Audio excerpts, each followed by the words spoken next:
Hey everyone, I'm here with Bright, who has got so much theoretical, academic, and practical knowledge around plants and uses and everything in Ghana. We're sitting underneath a big neem tree, and there's some seeds. Neem is incredible. It's a natural pesticide. It's used in cosmetics. So Bright, tell us a bit about this, and you were showing me some of the seeds and how they come. So tell us about the neem tree. Okay, so this is a neem tree. It's not native to Ghana, but it's not native to Ghana. Yes, it's from India, but it's been growing here for a lot of years now, and it's become invasive even. You can find it in the whole of Ghana, in all the ecological zones. Yeah. I know. I see it way in the north, up near the edge of the desert. It's there. And in the coastal savanna, it's a lot. You can count 1, 2, 3. Oh yeah. I can see them. The you know, and people sit under it for shade. Exactly, it's a nice shade tree. Exactly. And it's incredibly important because it can serve as there's another one. It can serve as a what? Nematocides. You can use that to control nematodes. Nematocides. You can use it to control nematodes. So nematodes are microscopic organisms that eat the roots. Oh really? Okay. Yes. So you can use that to control. So it's not just a pesticide for mosquitoes or something. You can use it. I want to. You know, I'm trying to grow a small garden in Accra, and I keep feeding the bugs and that a lot more than I feed me. So, I don't want to use poison. So I was thinking of trying some neem oil and mix it with water and spray it. Would that work? Yes. Incredible. Neem has got an active ingredient called azadirachta. Azadirachta. Yes. So Azadirachta indica is the name of it, the botanical name. But the active ingredient is Azadirachta. And it's incredible. You have concentration in the leaves, but the seeds have got incredible concentration. So there's where did it go? There's a seed. I see a seed right there. Okay. Correct? Yes. So these are seeds. But this is one. This is the outside of it, the yellow one. So correct? you have the fruit. And so this is the fruit. This is the fruit. Can you eat it? No, it's bitter. Oh, try it. And then you have the seed coming in out. You know, once you grind this... So it's like a bean? Yes, it's a bean. And then it's got it. Speeder. Oh, this one is like hollow inside. Yeah. And so once you take this and then you grind it into a powder. Okay. And then you mix it with water, it becomes whitish. And then you can just use that. So it's important to put in some oil and some soap so that it can stick. Okay, and that's what you do when you're making an insecticide spray. Exactly. So if I just take some of the neem oil that we get now, and I add it to some water with a little bit of soap, and I can spray it on my plants. Whoa, you are gone. And you can't overdo it. Like if you take poisons, if you spray too much, it kills the plants too. Exactly. So you just have to try this in batches, in different concentration, and see which. So one of the things I'll tell you is that Azadirachta is an antifidant. You know, a lot of weedicide. You have so many big academic words. You confuse me, Bright. Yes. So antifidant means that it's so bitter. The plant, it will be on the plant, but the animals cannot take it. Well, the animals don't like the taste. Yes, because it's bitter. And you let me take a taste of it. Why? So what happens? You were waiting to see me make a face. So all you need to do is that you see the animals there, but they will not be feeding.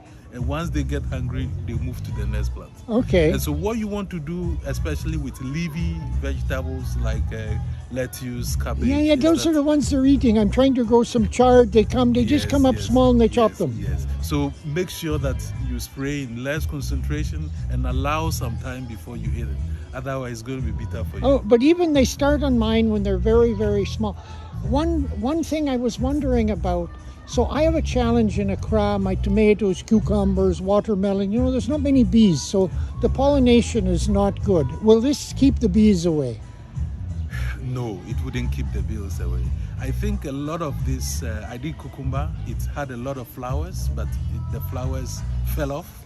Because of the humidity. So you have tomatoes, if it's not open, and then you see that a lot of the flowers come, but then they fall off. Okay. So that could be what is happening. Oh, okay. It's good. So back to neem. So the fruit. Do we see any fruit on the tree? Can you see any fruit on the tree now? Let's go. No. But you were saying so the active ingredient is in the leaves as well as yes, it's in the leaves. So all you need to do is pluck the leaf, pound them, make them into powder. Oh, I see some of the fruits up there. Now, if I can find, there we go. There we go. We can see. Oh, okay. Yes. We can see the fruits up there. So these little things are fruits, and they have a seed inside that's used for the oil.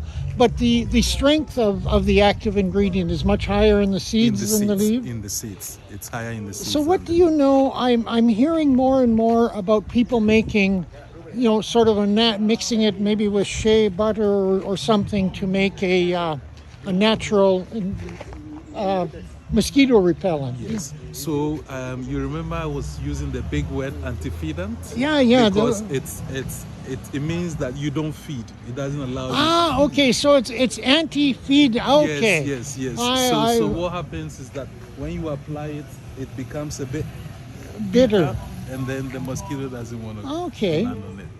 And then in some communities, the dry ones are also bent to repel the mosquito. Oh, so they make like a smudge from them? Yes. So all you need is the leaves, the dry ones, and then you put fire into it. The smoke deters the mosquitoes. Interesting. Here's some more.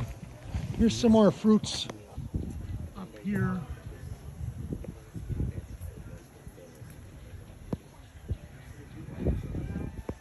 So they're small, the fruits, but the fruit itself, it just falls off, and then you collect the seed from inside. Exactly. And how do they make the oil? Do they distill it? How do they? It's cold pressed. So all you need to do is to pick the seeds. Pick the seeds. So you just sieve scoop them. the seeds from the ground. Yes, and then you select, because the quality of the oil changes with the quality of the seeds.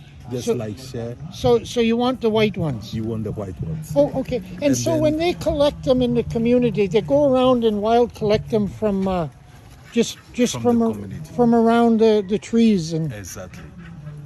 And once you put this in the cold press machine, boom, and you have oil come out. Interesting. Well, Bright, thank you very much. I can't wait to do more of these with you, because I have there's so much potential. The plant life of Ghana just has so much, pharmaceutical, pharmaceutical, economical potential, and it's really not understood or utilized properly at all. And so we got all this potential. So I look forward to learning more from you on it. Excellent. I look forward to working on you on this as well. Oh, okay. And a quick thing, I'm going to flip over to Mary. No. This is Mary from the Calgary Zoo, who's pulled all this together. Thanks, Mary, and thanks to the Calgary Zoo. No, I didn't pull it together. Dr. Bright has studied all his life. But you're the one that